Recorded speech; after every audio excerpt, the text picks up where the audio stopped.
Hi అండి, నేను తెచ్చిన కూరగాయలన్నీ సర్దేశాను.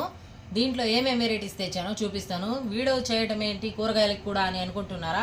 ఎందుకంటే మనము మటన్ కేజీ తెచ్చుకొని తింటే ఏం హెల్త్ ఉంటుంది అని ముక్కలు వస్తాయి, ఆరోగ్యం కూడా పాడైంది. దాంట్లో మనకి ఎంత హెల్త్ బెనిఫిట్సో ఇక్కడ వచ్చేసి క్యారెట్, టమాటాలు అన్నీ తెచ్చాను. ఇదిగోండి బీట్రూట్, చిక్కుడుకాయలు, పచ్చిమిర్చి, నిమ్మకాయలు. ఇదిగోండి నిమ్మకాయలు కూడా తెచ్చాను. ఇప్పుడైతే రేటు తక్కువ ఉన్నాయి, ఇలాంటప్పుడు నిమ్మకాయ పచ్చడి పెట్టుకుంటే మనకు సేవ్ అవుతాయి డబ్బులు. ఇదిగోండి కర్బూజకాయ, పొప్పస్కాయ, ఇదిగోండి ఇవి చూడండి ఉసిరికాయ, ఇది కూడా చాలా మంచిది హెల్త్కి, జ్యూస్ చేసుకుని తాగితే. ఇదిగోండి గెంచుగడ్డలు, ఇవంటే నాకు చాలా ఇష్టం. మీలో ఎంతమంది గెంచుగడ్డలు అంటే ఇష్టమో కామెంట్ చేయండి. ఇక్కడ వచ్చేసి బత్తాకాయ జ్యూసు, ఇవి ఇన్ని వచ్చాయి. ఓకేనా, క్లారిటీ వచ్చిందా? మీరు కూడా చికెన్లు మటన్లు మానేసి ఇలా ఫ్రూట్స్ వెజిటేబుల్స్ అయితే ట్రై చేయండి. ఓకేనా, బాయ్ అండి. వీడియో నచ్చితే లైక్ చేయండి, షేర్ చేయండి, సబ్స్క్రైబ్ చేసుకోండి.